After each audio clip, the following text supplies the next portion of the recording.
For some, getting treatment for a medical condition can be tricky when outside factors affect their ability to act on the prescribed treatment. To address this issue, the case management approach has been developed, in which a patient's socioeconomic and environmental needs are treated alongside their medical concerns. To find out more, Carolee McGrath spoke with a nurse practitioner from Volunteers in Medicine in Great Barrington about community health and the importance of the case management style of healthcare. Volunteers in Medicine is a free medical and dental program located in Great Barrington, Massachusetts, and we provide comprehensive health care for people who are without insurance and who fit within our income qualifications. So we have patients who are our medical patients and our dental patients, and then we also have patients who have medical insurance but no dental insurance.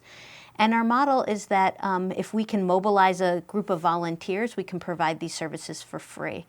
And under our one roof, we provide internal medicine, dental, behavioral health, integrated pain management, optometry, nutrition, and then we have an intensive case management program. And how many volunteers do you have? We have a total of 170 volunteers. 60 to 70 are clinical, and the rest do things such as front desk. We have a driving program to get people to and from appointments.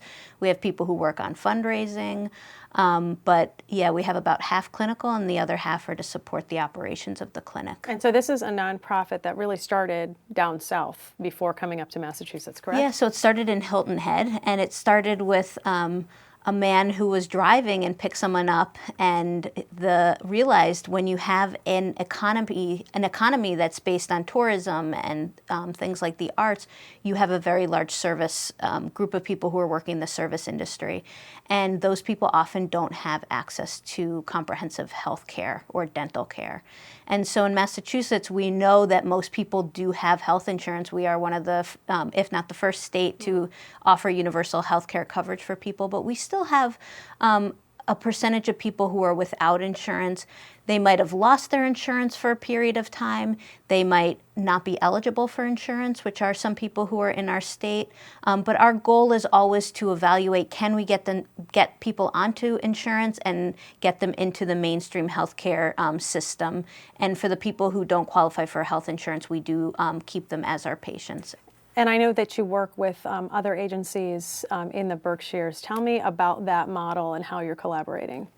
So we have really always looked at our patients as individuals, and how can we best approach them to make sure that we're able to address their healthcare needs and help them thrive as individuals and, be as productive as they can be.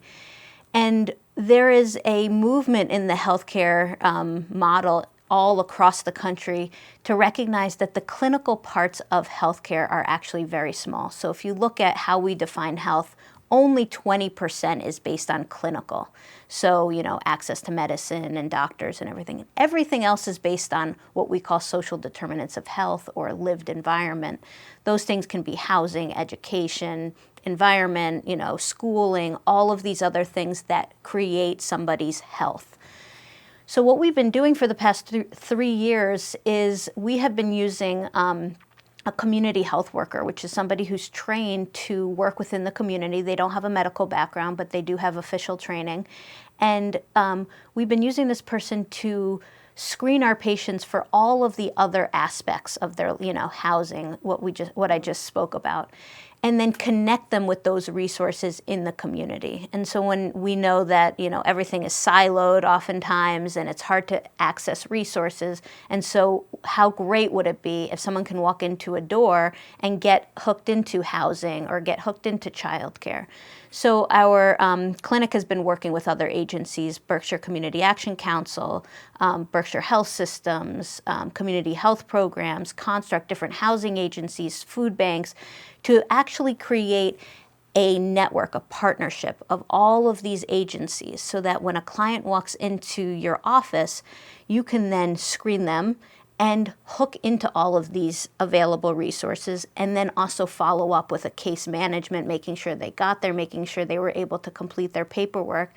And then the next time they come into the office, you can see, was that completed? Did they get housing? Are they still struggling? And so as a provider, that's the stuff that's hard to do, and we don't, Have the time to do we it. don't have the time to do it. So we've been really working on creating this network and expanding it throughout the county. So a middle-aged father comes in, just lost his job, has 4 kids to feed, has high blood pressure. Yeah. Now you can say, okay, we're going to deal with this high blood pressure, Yeah. but now there's another person in this office that can assist you. Exactly. So his first point would be me, usually, but not always. Sometimes he'd go straight to our community health worker, but he'd be in a visit with me. I'd be managing his high blood pressure, and then literally I would press a referral button in my computer system, and that would signal that he needs an appointment with our community health worker. He'd then get that scheduled. Usually it's about 45 minutes, and she would then work on everything from whatever he would need and whatever he's screened in for. And how are the outcomes? What have you been noticing about having this team working together?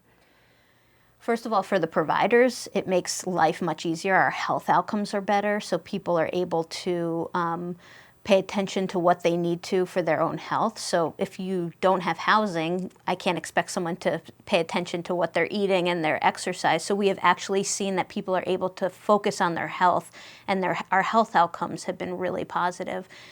I think one of the things that it's also done is it's increased the level of trust, and it's increased a sense of caring. And when you walk into any medical facility or dental office or anywhere and you're vulnerable, to be able to feel cared for and to feel a sense of trust allows everything else to fall into place much easier. Yeah, I think people are intimidated anyway sometimes when you walk into a doctor's office. Exactly. Like, oh my gosh, I have to get this checked out. I'm not sure what it's going to mean, what my copay is going to be or what my deductible is going to end up with. So I'm sure there's a lot of sort of fears that you're able to kind of, work on immediately with people. Exactly. And they feel comfortable, and they are able to then start to talk about other things that have been preventing them from moving forward. So, someone might come in and say they've just been evicted from a house because it got sold. But then it turns out, okay, well, the wife hasn't been able to, keep a job because the childcare keeps canceling, and they need help with this, and their child is having some issues at school and they need an appointment. All these things start to come out when you have a sense of trust. And would you say that other communities are really starting to look at this model and move in this direction? This model is expanding very rapidly across the entire state. So Springfield is looking at the exact same types of models. We know Worcester's looking at it.